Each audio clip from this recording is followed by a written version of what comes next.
Hello everyone, this is Dr. Sakamoto. Today, I would like to discuss an actual and real case of spinal cord injury.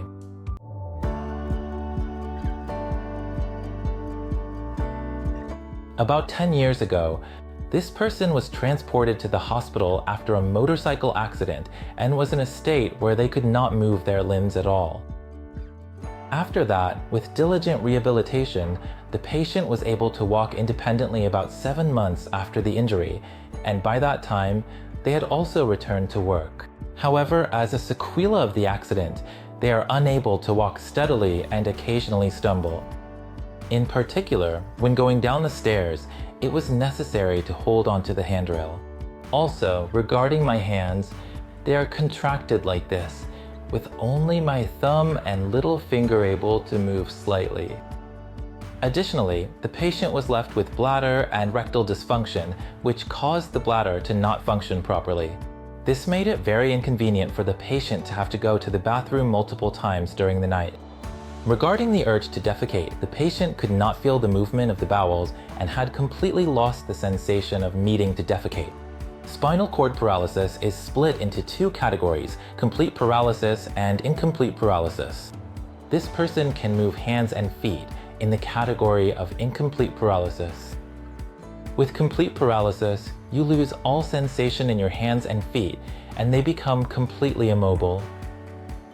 We performed spinal cord regenerative medicine on this patient at our hospital. Generally, when it comes to regenerative medicine for the spinal cord, treatments involving administering stem cells are commonly performed. However, at our hospital, we perform a unique and innovative treatment method in which stem cells are specifically and directly injected into the spinal cord to deliver them directly to the injured area.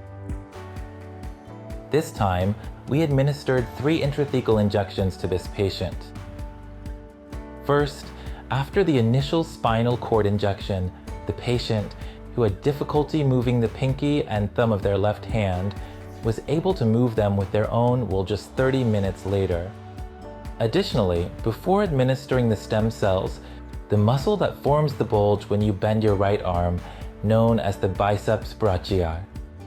The iliopsoas muscle, which is responsible for lifting the leg, was approximately 30% weaker than normal. After administering the stem cells, within about 30 minutes, a re-examination showed that the strength had almost returned to normal. On the first day of administration, my body felt very light, and although I originally had numbness in both hands, that numbness completely disappeared. On the second day of administration, it was difficult because my bladder was not working, and I had to go to the bathroom multiple times even during the night. That completely disappeared, and I was able to clearly sense the urge to urinate. In other words, the bladder function returned to normal, allowing it to properly store urine right. The frequency of bathroom visits dropped, making the patient happy. Additionally, they were able to regain sensation in the palms of their hands and the soles of their feet. They mentioned that they oftentimes were unable to feel the steering wheel when driving, but on just merely only their second day of trying it out again, they said they could actually really feel some sensation in their hands when touching it. By the 6th day of administration, the speed at which they walked about 1 kilometer had increased by approximately 1 minute. Improving by 1 minute means that their walking ability has significantly increased, right? It's the 8th day. Originally, it was very dangerous to go down the stairs without holding onto the handrail, but this time, by the 8th day, I was able to go down slowly while holding the handrail.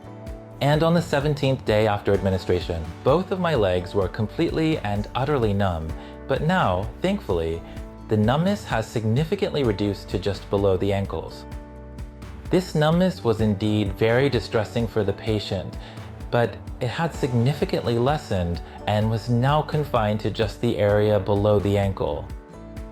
And after the second administration of stem cells to the spinal cord, they were able to jump. Originally, the leg function was very severely impaired, so although walking was possible, jumping was even more difficult to achieve at all. They were able to jump once more again.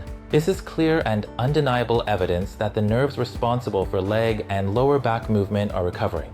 If you continue with your rehabilitation, your overall muscle strength will significantly increase, and you will have a much higher chance of being able to jump much higher or even stand on one leg for longer periods. In the past, if I had diarrhea symptoms by the time morning came, I would have usually had a bowel movement without even being aware of it, often, typically. After the second administration, the patient mentioned that even when experiencing some diarrhea symptoms, they were able to recognize the urge to defecate. The nerves in the spinal cord extend not only to the muscles that move the limbs, but also to many internal organs. So, this means that the nerve has slightly recovered and brought changes to the movement of internal organs. In this way, by moving not only the muscles of the limbs, but also the muscles of the internal organs.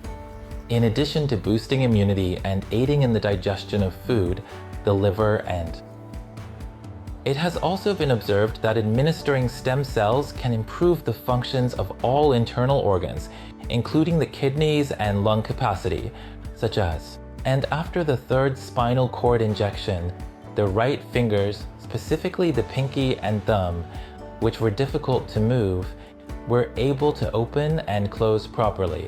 In this way, for spinal cord injuries that have been present for over 10 years, the only thing that could be done with previous treatments was to perform rehabilitation to maintain the remaining functions, such as walking.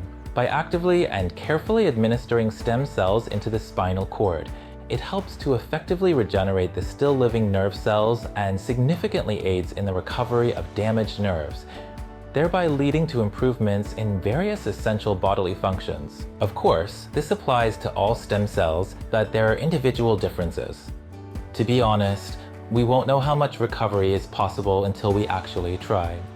In fact, in a person who experienced a spinal cord injury 10 years ago and had decreased bodily functions, we observed significant muscle strength improvement and enhancement of internal organ functions this time.